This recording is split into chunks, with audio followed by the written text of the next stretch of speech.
Hi, I'm Elmer. Welcome to Tailgate Tuesday. Today we're going to be discussing this ability to be self-sufficient. Now, it's one of the Overlanders' dreams, of course, to be self-sufficient, and of course, especially out on a trail or even having a self-sufficient, self-sustaining rig.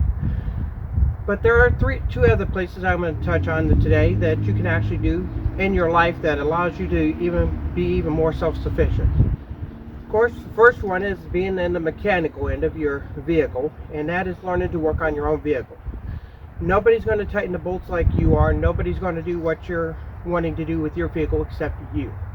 Learning the mechanics of your car, learning to work on your own vehicle, of course, then opens up the doors for you to build your own custom rig and brag about building it. It instills a sense of pride and can teach your family members, such as your children or even your grandchildren, mechanical skills and necessary life skills as well to be able to do simple things such as changing oil and, of course, changing tires and brakes and other items like that.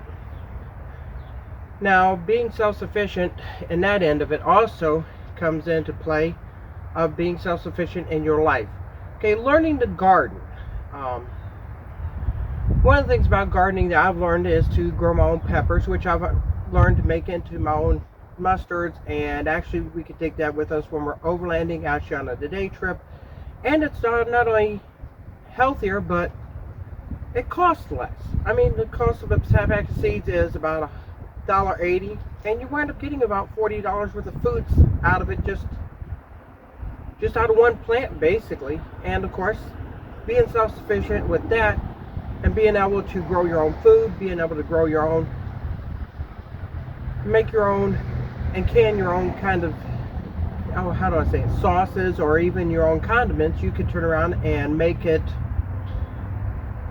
something that you could be proud of as well. So you're not only making yourself sufficient mechanically, but you're making yourself self-sufficiently and healthier in that end. And I will kind of talk more about that in the later on Tailgate Tuesday, about getting your health together. I'm poor for it. I'm one of these ones, I've always ate fast food, always try to eat whatever I could out of the food truck events, and of course it's not always the best thing to do, eating potato chips and things like that, but that's another thing going on down the road. The third and final thing about self-sufficiency is learning to be able to organize and keep, not having to rely on other people to do things for you.